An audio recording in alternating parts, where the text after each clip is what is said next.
여러분, 교재 준비 다 하셨죠? 그러면 또 전산회계 1급 이론 쪽 파트 풀이를 또 시작해 보도록 하겠습니다. 84회 기출 문제이고요. 교재는 549페이지 펴시면 되세요. 84회 기출 같은 경우는 합격률이 48.42%가 나왔습니다. 합격률 높네요, 여러분. 네, 그러면 문제가 조금 쉬웠다는 얘기겠죠. 저희 바로 시작해 보도록 할게요. 첫 번째 문제부터 보도록 하겠습니다. 다음 중 재무상태표에 관한 설명으로 가장 적절한 것은? 이라고 물어봤습니다. 자, 물어본 질문사항은 재무상태표입니다. 그러면 1번부터 볼게요. 일정 기간 동안 기업의 경영 성과에 관한 정보를 제공하는 재무보고서이다. 자, 여러분 일정 기간에 기업의 경영 성과에 대한 정보를 제공한대요. 그러면 이 부분은 재무상태표가 아니라 여러분 뭐라고 얘기하시죠? 손익계산서라고 얘기하죠. 그래서 손익계산서에 대한 내용입니다. 두 번째, 일정 기간 동안 기업의 현금 유입과 현금 유출에 대한 정보를 제공하는 보고서이다. 현금이 들어오고 나간 거에 대한 부분이래요. 그러면 이 부분은 뭐라고 얘기하시면 돼요? 현금 흐름표이다 라고 얘기해야 되겠죠. 현금 흐름표. 그래서 2번은 현금 흐름표에 대한 설명. 세 번째, 일정 시점 현재 기업이 보유하고 있는 자산과 부채 그리고 자본에 대한 정보를 제공하는 재무보고서이다. 여러분 답은 3번이네요. 그쵸? 그래서 일정 시점 현재 기업이 가지고 있는 자산, 부채, 자본 우리 자산부채 자본에 대한 정보를 보여주는 재무보고서는 우리 누가 맞다? 재무상태표가 맞습니다. 그래서 우리가 재무상태표는 무엇이다? 점을 찍어 놓고 보는 부분이다. 그래서 우리는 정태적 보고서이다. 그런데 우리 재무상태표를 뺀 손익계산서, 현금흐름표, 자본변동표는 동태적 보고서라고 했어요. 그래서 일정 기간이란 표현을 썼었고요. 그래서 답은 3번입니다. 그래도 4번 마무리할게요, 여러분. 자, 4번에 보시면 기업이 자본의 죄송해요 여러분. 기업 자본의 크기와 변동에 관한 정보를 제공하는 재무보고서. 그럼 지금 기업이 가지고 있는 자본에 대한 크기와 변동을 보여주는 건 자본 변동표라고 얘기할 수 있죠. 그래서 자본 변동표는 우리 일정 기간입니다. 여기엔 지금 나오지 않았지만 우리 자본 변동표에 대한 건 일정 기간. 됐을까요? 그래서 일정 기간은 동태적, 일정 시점은 정태적 보고서. 그것까지 같이 기억해 주세요. 그게 더 좋습니다. 답 정리하시고 넘어가도록 하겠습니다. 3번. 두 번째 문제입니다. 다음은 유형자산의 감가상각과 관련된 설명이고요. 가장 옳지 않은 거 찾아달라고 했습니다. 여기 유형자산 감가상각 그러면 요거하고 관련된 전반적인 내용을 물어보고 싶은 거죠. 자, 정액법은 자산의 내용연수 동안 일정액의 감가상각을 인식하는 방법이다. 맞죠, 여러분? 그래서 정액의 의미가 뭐였어요? 금액이 동일하다는 얘기잖아요. 그래서 내용연수 동안 일정액의 감가상각을 인식하는 방법. 두 번째, 감가상각의 주 목적은 취득 원가의 배분에 있다. 맞는 얘기입니다. 그래서 우리가 유형자산에 대한 부분은 취득을 하면 역사적 원가주의에 의해서 취득 원가로 장부에 계상하고 그리고 내용연수에 걸쳐 우리는 원가 배분하는 비용 처리를 하죠. 세 번째, 감가상각비는 손익계산서의 당기 비용인 판매비와 관리비로만 회계 처리한대요. 만자 붙으면 항상 의심. 자, 아니에요, 여러분. 우리 감가상각비라고 해서 나오는 이 부분 같은 경우는 무슨 부분? 아니, 지금 우리 공장에서 발생되는 부분도 있다, 없다? 있다. 그래서 그걸 이렇게 얘기했었죠. 제조 원가입니다. 라고 했습니다. 그래서 제조 원가로 분류해라. 그런데 그렇지 않은 이외의 부분은 무엇으로 정리한다? 판매비와 관리비로 정리한다. 이렇게 가거든요. 그래서 제조원가이고 제조원가가 아닌 부분은 판매비와 관리비입니다. 이렇게 표현하는 게 맞습니다. 그래서 답은 3번이 잘못됐습니다. 옳지 않은 것. 자, 네 번째. 감가상각 방법은 해당 자산으로부터 예상되는 미래 경제적 휴익의 소멸 형태에 따라 선택하시고 소멸 형태가 변하지 않는 한 맥이 계속하여 적용한다. 그렇죠, 여러분. 내가 내용연수를 10년 후 추정하면 10년 동안 할 거고요. 정액법이 더 맞다, 합리적이다. 그럼 정액법으로, 정률법이 더 합리적이다. 그럼 정률법으로 우리는 지속적으로 하겠죠, 여러분. 됐을까요? 네, 그 얘기입니다. 그러면 이렇게 정리가 됐고 답은 한 번 더 확인시켜 드리고 3번 자, 이렇게 정리하시면 되겠습니다. 그 다음 문제로 넘어가 보도록 할게요. 일반기업회계 기준에 의한 단기매매증권과 관련된 설명 중 옳지 않은 것. 자, 지금 현재까지 전년도 기출의 유가증권 쪽 문제가 지금 세 번째입니다. 많이 나온다는 얘기예요, 여러분. 제가 풀 때마다 계속 강조하죠. 자, 단기 매매증권과 관련된 설명 중 옳지 않은 것. 자, 보유하고 있는 중에 수취하는 배당금. 그럼 배당금은 뭐라고 부를 거고요? 배당금 수익이라고 부르죠. 이자는 뭐라고 부르고요? 이자 수익이라고 부르겠죠. 이 수익은 영업과 관련이 있다 없다? 없습니다. 그래서 배당금 수익, 이자 수익이라는 영업의 수익으로 처리합니다. 맞습니다. 두 번째, 취득과 처분 과정에서 발생하는 수수료는 모두 영업의 비용으로 처리한다? 여러분 지금 여기서 중요한 건 이거죠. 취득과 처분 과정에서 자 구분해야 됩니다. 자 취득 시 발생되는 부대비용. 자 취득 부대비용은 이 부대비용을 놓고 봤을 때 부대비용 두 가지 그냥 한꺼번에 갈게요, 여러분. 자, 두 건에 모두 다.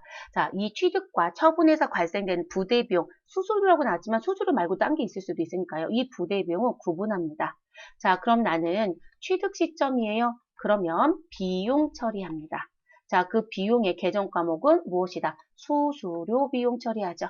수수료 비용. 그리고 영업적이다, 영업적이지 못하다, 영업적이지 못해요. 여러분 수수료 비용인데 너무 마음이 급했어요. 자, 그래서 영업적이지 못하다라고 얘기했죠. 그래서 영업적이지 못하기 때문에 우리는 수수료 비용 처리하시고요. 그리고 영업의 비용으로 처리합니다. 자, 그러면 위에 나왔던 문구에 나와 있는 건 우리 처분이 아니라 취득 얘기겠네요. 그래서 계정 과목은 수수료 비용이고 그리고 영업 외에 비용이 맞습니다. 그런데 내가 처분하는 과정 중에 발생되는 부대비용, 이런 수수료들은요, 비용이 아니고 우리는 무슨 금액에서 처분, 가액에서 무엇한다? 우리는 차감한다가 맞습니다. 그럼 처분가액에서 차감한다는 얘기는 내가 단기매매 증권 처분, 손익이 있다라면 이 부분에 무엇하셔라? 더하거나 뺀다.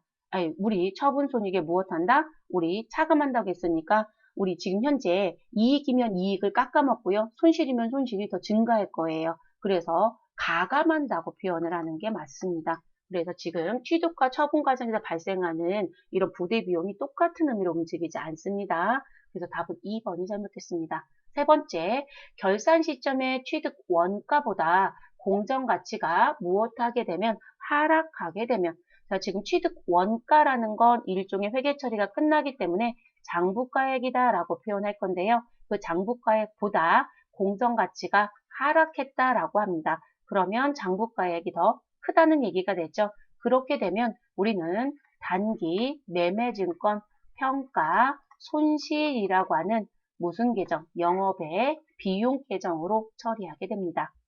자, 취득 후 보유 과정에서 시장성을 무엇하게 되면 시장성을 상실하게 되면 다른 계정 과목으로 재분류합니다. 자, 그 다른 계정 과목이 누구이다? 매도 가능 증권입니다. 그래서 매도 가능 증권으로 재분류한다. 그럼 4번도 맞는 표현입니다. 됐을까요, 여러분? 네, 이렇게 정리하시면 되겠습니다. 그래서 우리 답은 몇 번이 된다고요? 2번. 그래서 조심해 주셔야 되는 부분입니다. 그 다음 문제 넘어가겠습니다. 네 번째 문제. 다음 중 무형자산에 속하지 않는 것은 제일 쉬운 문제네요, 여러분. 자, 영업권, 임차 권리금, 산업재산권 모두 다 무엇이 된다? 모두 다 무형자산이다. 그런데 임차 보증금은 무형자산이 아니죠, 여러분. 그래서 임차 보증금은 뭐로 가셔야 되는 건가요? 네, 이 부분은 우리 기타 비유동자산이 되죠. 그래서 기타 비유동자산에 속하기 때문에 이 부분은 무형자산이 아닙니다. 정리 끝났네요. 그 다음 문제 넘어가 보도록 하겠습니다. 닭공지 한 번 더 하고 우리는 5번째 문제로 넘어갑니다.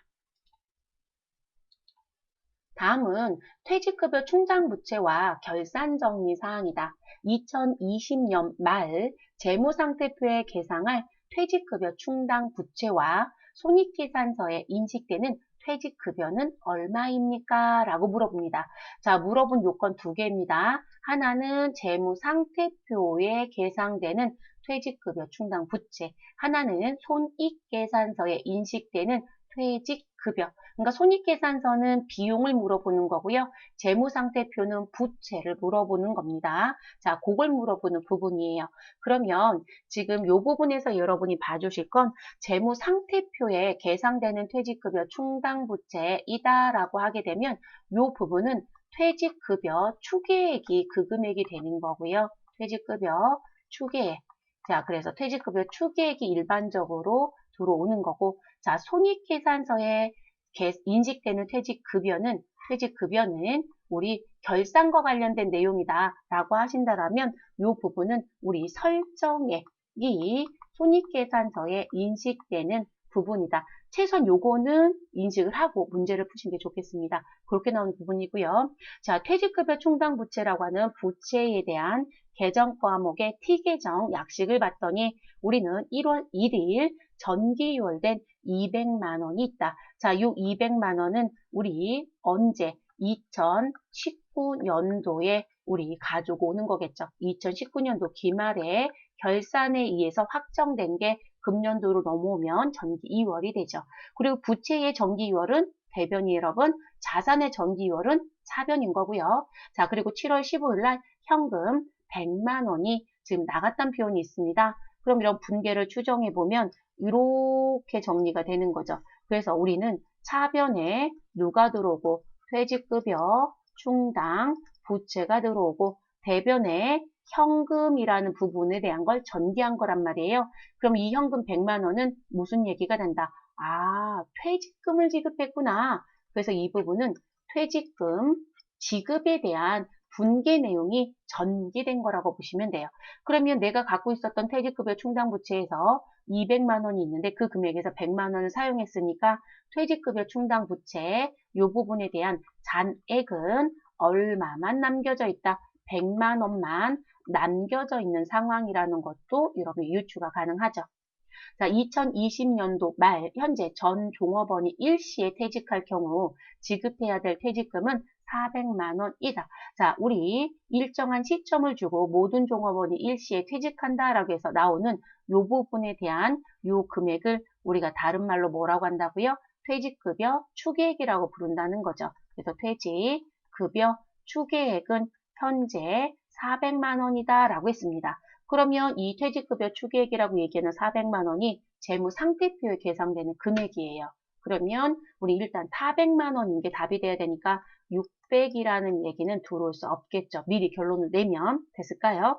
자, 그리고 우리가 결산을 할 때 퇴직급여 충당부채는 어떻게 설정하는지 배우셨죠? 그래서 퇴직급여 충당부채 설정은 대손충당금 설정처럼 자, 다만 대손충당금 설정은 채권잔액 곱하기 대손율 마이너스 대손충당금 잔액 이렇게 설정합니다. 자, 그런 원리가 비슷하게 들어옵니다. 그러면 퇴직급여 충당부채 설정액도 퇴직금 또는 퇴직급여 추계액에서 퇴직급여 충당부채 잔액인 100만 원을 빼서 우리는 추가적으로 설정하겠죠. 그래서 추계액 400만 원에서 충당부채 100만 원을 빼면 300만 원을 설정하게 됩니다. 그럼 차변의 퇴직급여 300, 대변의 퇴직급여 충당부채 100만 원 이렇게 하게 되겠, 아니 300만 원 하게 되겠죠, 여러분. 그래서 우리는 설정액이 뭐가 된다? 퇴직급여라는 비용 처리가 된다. 그럼 여러분 답 정리 끝났네요. 우리 퇴직급여 충당부채 400 추계액, 퇴직급여 300만 원 됐어요, 여러분? 그래서 답은 몇 번이다? 1번이 되는 거죠. 이렇게 정리. 요거 대손충당금으로 바꿔낼 수도 있어요. 그래서 우리 대손충당금도 이런 패턴이 비슷하게 나올 수 있단 말이에요. 그럼 재무상태표에 계상될 대손충당금의 금액은 추정액이 되고 손익계산서에 인식되는 대손상각비는 설정액이 되겠죠. 그런 원리 정도는 항상 가져가는 게 좋겠습니다. 그 다음 문제 넘어가겠습니다. 다음 중 일반 기업회계 기준에서 분류되는 계정 과목 중 성격이 다른 하나는 이라고 물어봤습니다. 단기매매증권 처분 2, 단기매매증권 평가 2, 매도 가능 증권 처분 2.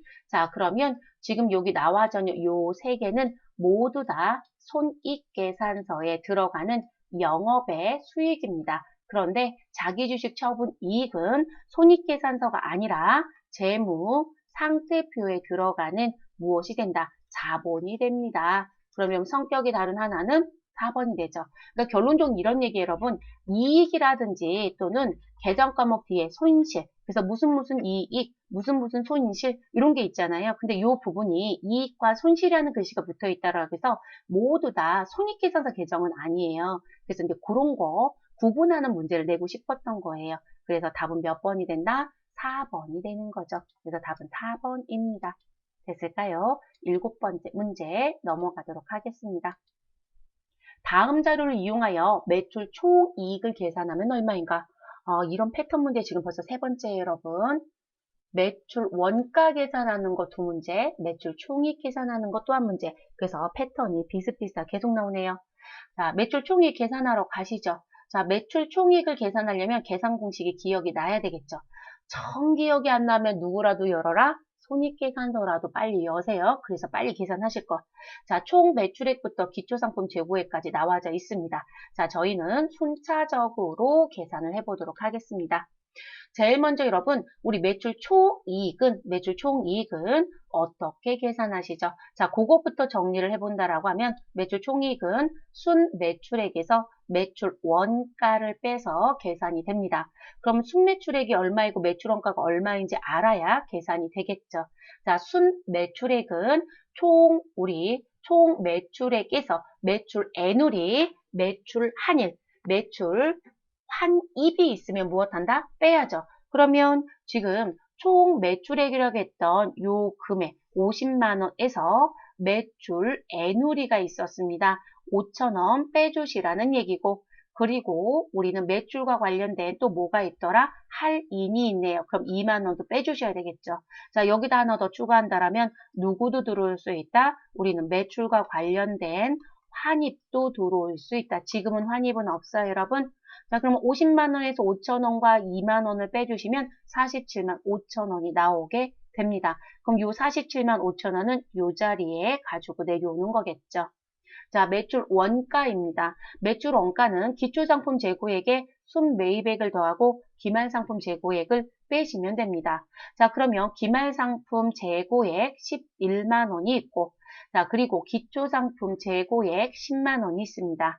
그리고 매입에 대한 건 총 매입액이 있고요. 총 매입액에 매입 할인과 매입 환출이 있네요. 그럼 이 총 매입액에 매입 할인을 무엇하시고 빼시고 매입 환출도 무엇하시고 빼야죠. 자, 여기도 하나 더 추가한다라면 우리는 또 뭐가 있을 수 있다? 애누리가 하나 더 추가될 수는 있겠죠. 그래서 매입 할인, 매입 애누리, 매입 환출이 있었다라면 무엇하셔라? 총 매입에서 빼셔라.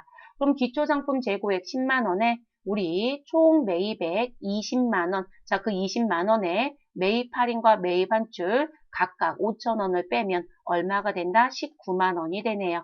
자, 그래서 19만 원을 더해 주시고 그리고 11만 원을 빼주시면 얼마가 나온다? 18만 원. 그럼 순매출액 47만 5천 원에서 우리 매출 원가 18만 원 빼시면 29만 5천 원이 나오는 거죠. 됐을까요, 여러분? 그럼 답은 몇 번이 돼요? 2번이 되네요. 그래서 이렇게 계산하시면 되는 문제입니다. 그러니까 이번엔 풀 버전을 낸 거죠. 기존엔 요거 계산해 보세요 라고 했었다라면 그래서 이렇게 단계적으로 문제를 풀 수 있으셔야 된다는 거 꼭 기억해 주시고 공식 꼭 암기하셔서 갖고 가세요. 정말 기억 안 나면 어디 가시라고요? 손익계산서라도 가주시길 바랍니다. 8번째 문제로 들어가 보도록 하겠습니다. 여러분 8번째 문제는 난이도가 최상의 문제라고 보셔도 되겠습니다. 대체적으로 세무에서 많이 냈던 문제인데요. 회계에는 간혹 냅니다. 그런데 이번에 냈네요. 그럼 보도록 하시죠. 다음 중 충당 부채, 우발 부채, 그리고 우발 자산에 관한 내용으로 틀린 것을 찾아달라라고 했습니다. 첫 번째, 충당부채를 인식하기 위해서는 과거 사건이라든지 거래의 결과로 현재 의무가 무엇해야 된다? 존재해야 된다라고 얘기합니다. 맞는 얘기입니다. 이게 정의에 대한 부분 얘기할 때 인식 조건들이 있어요. 그 얘기 중에 하나.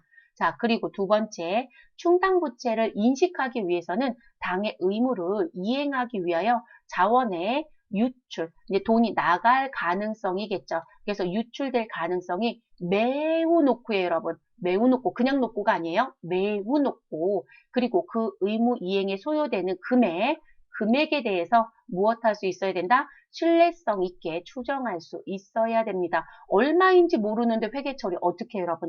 이거의 가장 대표적인 게 퇴직급여 충당부채예요.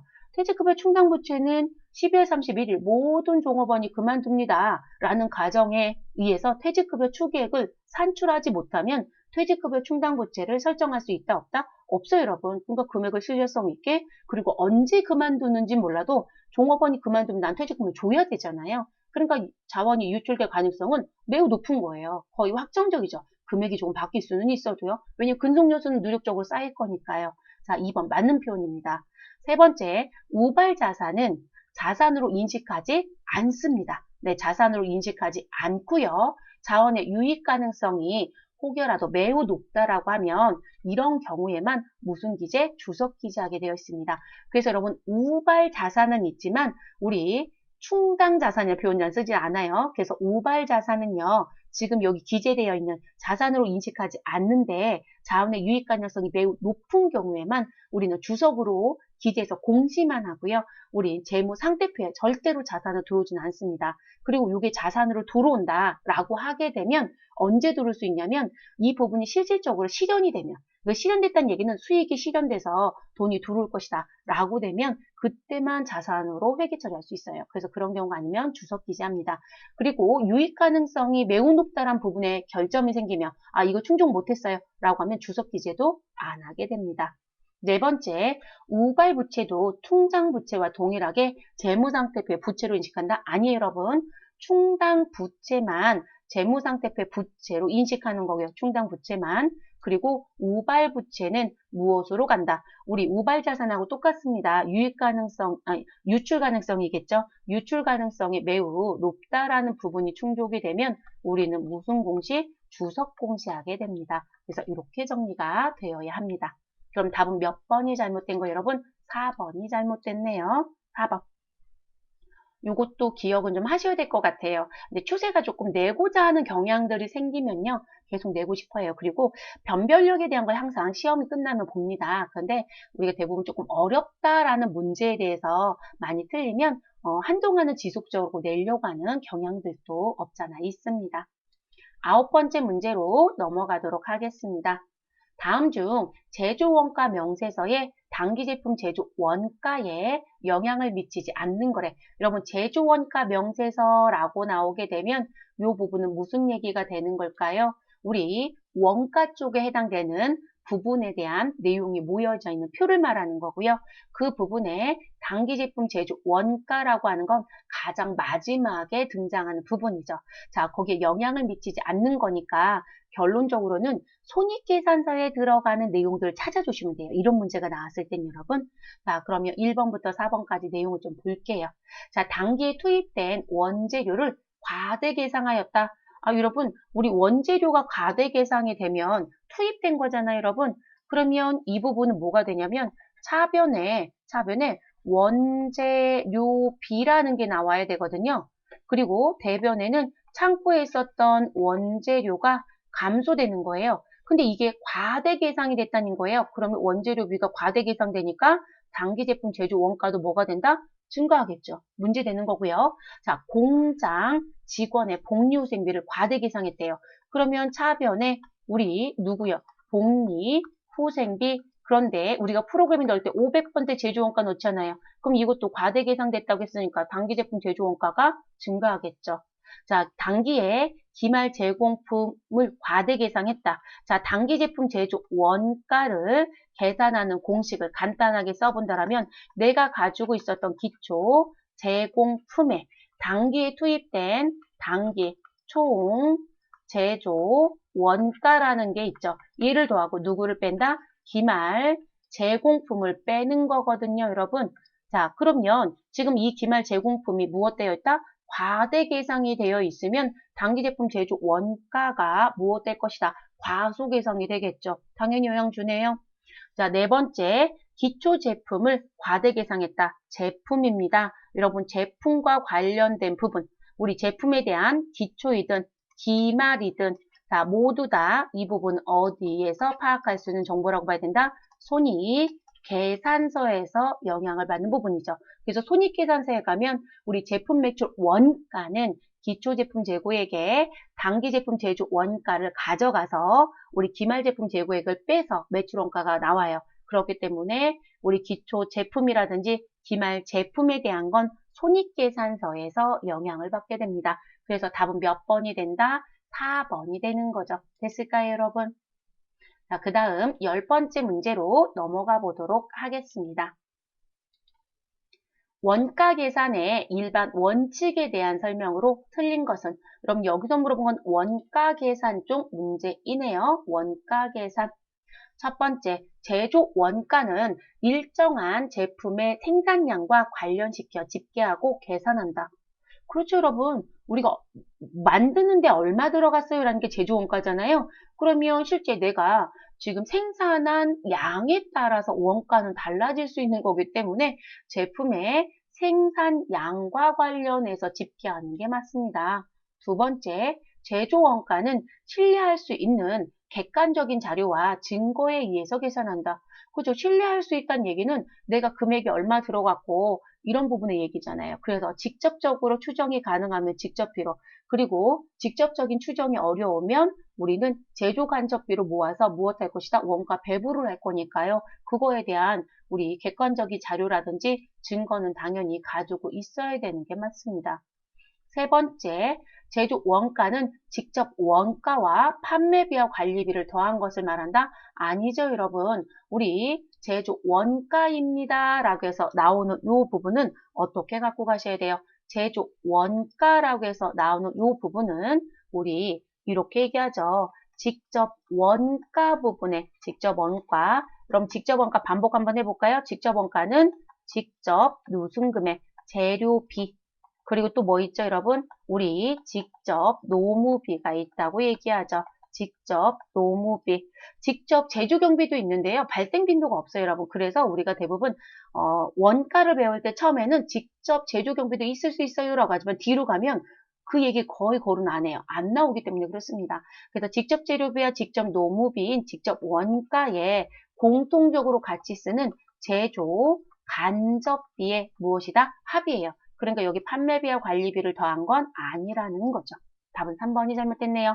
제조 원가는 그 발생의 경제적 효익 또는 인과관계에 비례하여 관련 제품 또는 원가 부분에 직접 부과하고 그리고 직접 부과가 곤란한 경우에는 합리적인 배부 기준을 설정하여 우리 배부한다. 여러분 제가 직접비라는 부분에 대한 건 실질적으로 직접 부과하면 되겠죠. 그런데 같이 쓴 공통비에 대한 부분 간접원가라고 하는 부분은 우리 공통비예요. 그러면 이 부분에 대한 건 직접적으로 부과하기가 어려워요, 여러분. 그러면 우리 합리적인 배부 기준 설정에서 대부분 인과관계를 제일 많이 고려하지만 그래도 그거에 따라서 배부한다. 아까 요 원가 얘기할 때 그 얘기까지 같이 했었죠. 그거 더 글을 상세하게 써준 게 4번입니다. 됐을까요? 네, 그러면 답 공식 3번이고요. 그리고 11번째 문제로 넘어가도록 하겠습니다. 다음 자료를 참고하여 단기 총 제조 원가를 구하시오. 자, 직접 재료비, 직접 노무비, 직접 제조 경비, 제조 간접비, 광고 선전비가 들었습니다. 그럼 광고 선전비는 어디에 등장한다? 광고 선전비는 손익계산서에 등장하는 계정 과목입니다. 그렇기 때문에 이 부분은 제조 원가에 들어오지 않습니다. 그럼 단기 총 제조 원가는 직접비라고 얘기했던 직접 재료비, 직접 노무비, 직접 제조 경비, 이번엔 이것도 좋네요. 자, 이 금액의 직접비에 누구요? 제조 간접비를 무엇한다? 합산하게 된다. 그래서 이 네 개의 합이다 라고 봐주시면 되죠. 뭐 이건 난이도가 높다고 볼 수는 없는 문제입니다. 자, 그러면 계산기 누르시면 직접 재료비 50만 원에 직접 농업비 40만 원, 직접 제조공비 10만 원, 제조간접비 20만 원. 계산기 다 누르시면 얼마 나와요, 여러분? 120만 원 나오죠? 답은 2번이 됩니다. 11번째 문제 들어가 보도록 하겠습니다. 다음 중 종합원가 계산에 대한 설명으로 옳지 않은 것은 작년에 특이한 경향이요. 종합원가와 개별원가 쪽 문제를 지속적으로 냈다라는 게 특징. 원래 종합원가 쪽에요. 완성품 환상량이라는 계산 문제를 주로 냈었거든요. 근데 특이하게도 환상량 계산 문제보다는 이게 글로 내는 문제를 조금 치중해서 냈다는 게 조금 특징이긴 합니다. 자, 1번부터 보겠습니다. 자, 동종 제품의 연속 대량 생산에 적합한 원가 방식이다. 맞죠, 여러분? 대량 생산에 적합한 부분은 종합원가 계산입니다. 자, 선입선출법에 의한 원가 계산은 평균법에 의한 원가 계산보다 간단하여 정확성이 떨어진다. 반대가 돼야 됩니다. 그럼 평균법은요, 기초와 단기에 투입된 거를 다 섞어서 가겠다 해요. 그렇기 때문에 우리 실제 평균법이 더 간단해요, 여러분. 그래서 선입선출법이 아니라 이 자리를 누구로 바꾸셔라? 평균법으로 바꾸셔야 돼요. 그래서 평균법에 의한 원가 계산은 선입선출법에 의한 원가 계산보다 간단하고요. 그런 반면에 정확성은 떨어집니다. 선입선출법은요. 먼저 들어온 걸 먼저 생산해야 된다 이런 원리예요. 근데 대부분 그렇게 생산들을 하죠. 네, 그래서 답은 2번이 옳지 않습니다. 자, 원가 흐름 또는 물량 흐름의 가정을 어떻게 하냐에 따라서 완성품 환상량은 다르게 계산된다. 그렇죠, 여러분. 우리는 지금 먼저 들어온 거 먼저 생산할 건지 아니면 다 섞어서 하나처럼 보고 생산할 건지에 따라서 당연히 환상량. 여러분 여기서 환상량이라는 표현은 무엇인가요? 내가 요만큼만 투입하면 100% 완성품이 되었을 거야 라는 수치로 계산하는 수량. 그런 걸 완성품 환상량이라는 거죠. 그래서 내가 지금 완성도가 50%이다. 근데 나는 공정에 지금 투입한 게 1000개가 있었다. 라고 하면 이 1000개에 50%를 곱해서 우리 완성품 환상량은 500개라는 거예요. 그럼 제가 처음부터 몇 개만 투입했다라면 네가 처음부터 500개만 투입했다라면 다 완성됐을 거야. 미완성품 남겨져 있는 거 없을 거야. 이런 수치를 계산하는 걸 완성품 환상량이라고 하거든요. 그래서 지금 원가 흐름이라든지 물량 흐름 과정을 뭐로 선택하느냐, 그러니까 평균법이냐 선입선출법이냐에 따라서 완성품 환상량은 다르게 계산될 수 있는 게 맞습니다. 네 번째, 기초 제공품이 없다라고 하면 제조 원가는 평균법과 선입선출법 중 어느 것을 적용해도 동일하다. 자, 이건 왜 그러냐면 여러분, 우리가 평균법이다라고 하는 건 내가 전년도에서 넘겨받았던 기초 제공품이 있고 단기에 투입했던 투입에 대한 내용이 있을 겁니다. 근데 이게 어떻게 다르냐면 제가 평균법이었다 라고 얘기를 합니다. 자, 평균법은 파란색으로 쓸게요, 여러분. 자, 그러면 평균법이었다라고 하게 되면 지금 기초와 투입된 부분을 구분하지 않고요. 완성된 부분과 그리고 어느 부분에 우리 지금 기말로 남겨져 있는 부분에 모두 다 무엇한다? 같이 간다의 관점이에요. 그러니까 지금 이쪽을 같이 보자. 이 부분이고요. 그리고 선입선출법. 자, 요거는 제가 무슨 색으로, 이게 좀 표시가 안 날 것 같으니까 딴 색으로 바꿀게요, 여러분. 이건 뭘까요? 분홍색이란 표현이 맞을까요? 분홍색으로 바꿔볼게요.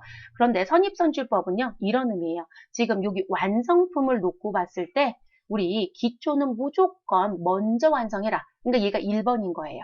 자, 그리고 나서 투입된 것 중에 그 다음 순서로 완성해라. 그러면 투입이 완성해 가고, 그리고 기말에 가는 거예요. 이런 식의 원리예요. 그럼 지금 보세요, 여러분. 기초가 달라지는 건, 그러면 투입은 선입을 쓰든 평균을 쓰든 완성에는 다 가는 거죠. 지금 파란색과 분홍색 두 개 비교해 보시면, 그쵸? 근데 기초는 지금 누구를 놓고 봤을 때, 평균법을 했을 때는 완성품에 지금 가고 기말에도 갑니다. 근데 선입선출법은 무조건 완성에만 가고요. 기말에는 안 가죠. 이해됐을까요? 그럼 기초가 0이래요.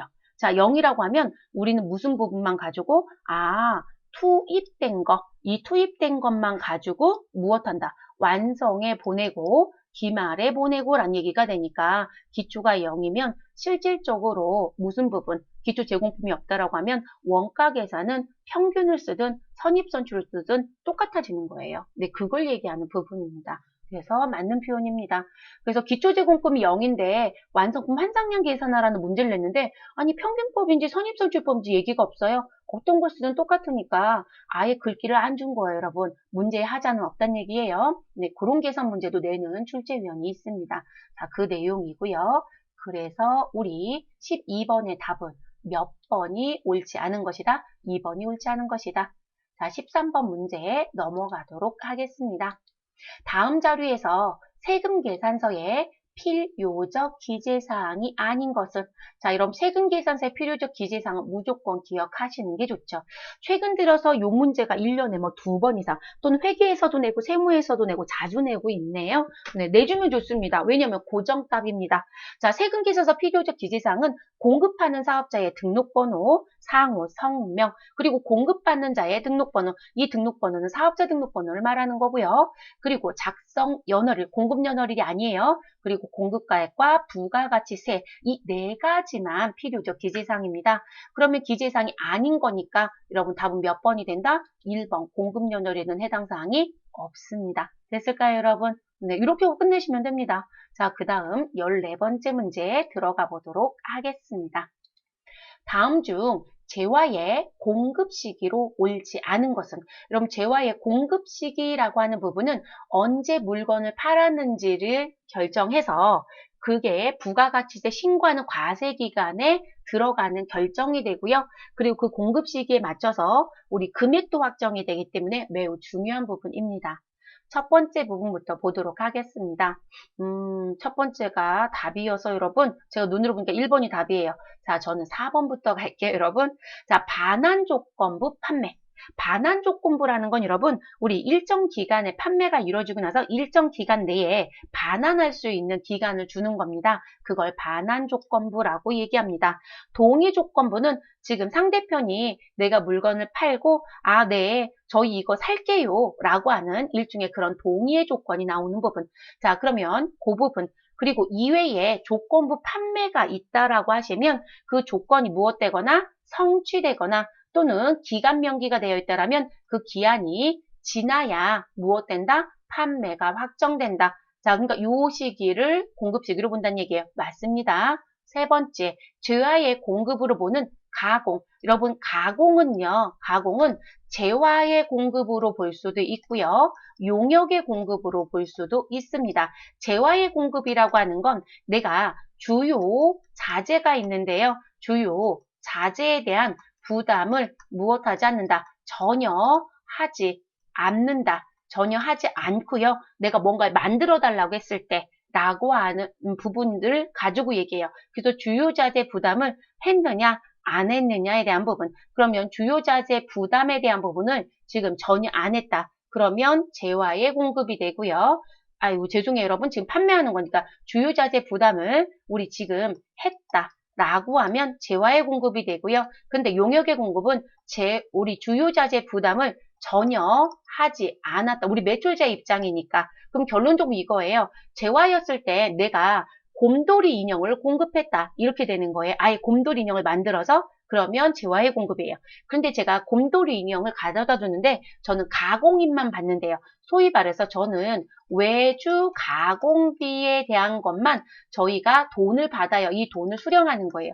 그러면 곰돌이 인형을 줬는데요? 라고 해서 물어봤더니 아, 예, 거래처가요. 저한테 곰돌이 인형에 눈만 달아달라고 했어요. 그래서 그들이 곰돌이 인형과 눈을 가져다 주면 제가 눈 붙이기만 했거든요. 그러면 눈 하나 붙이면 5원, 2개 붙이면 10원. 아, 이런 식으로 돈을 받았대요. 그런 걸 용역이라고 얘기합니다. 네, 그런 얘기.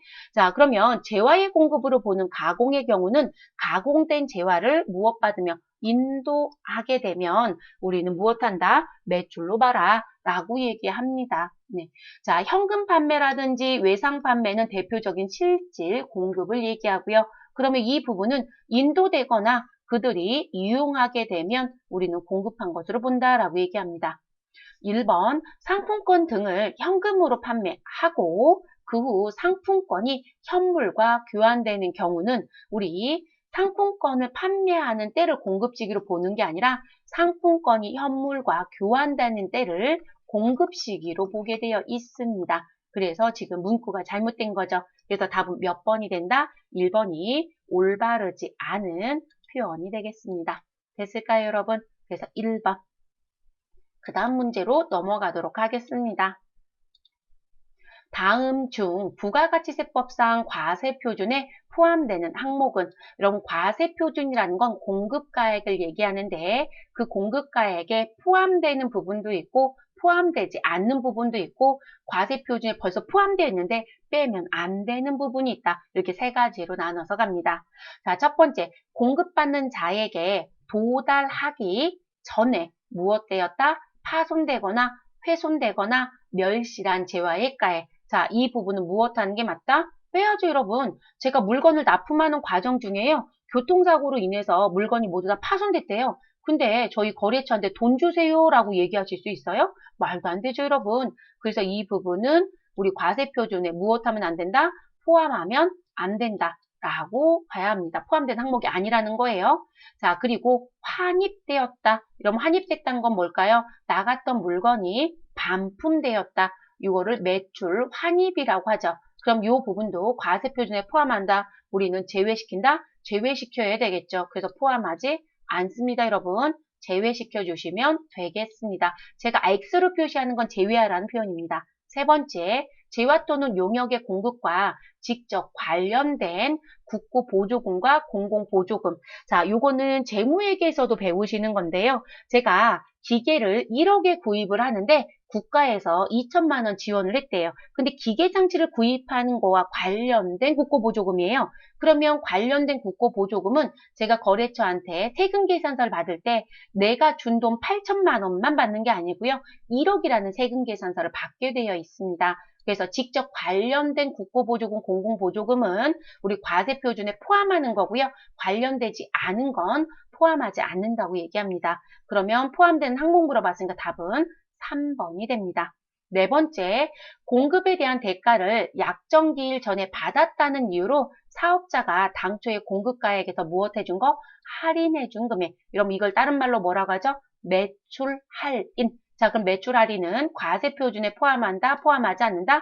포함하지 않는다. 빼줘야 되는 부분입니다. 그래서 1번과 2번과 4번은 과세표준에서 제외하는 금액이고 우리 3번은 과세표준에 포함되어야 하는 금액이다 라고 봐주시면 되겠습니다. 그래서 답은 3번이 됩니다.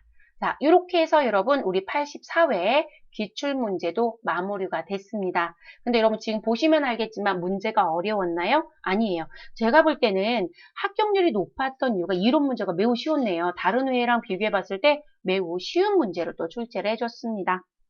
자, 이렇게 정리해 주시면 되시고 저희는 또 실기를 진행해 보도록 하겠습니다.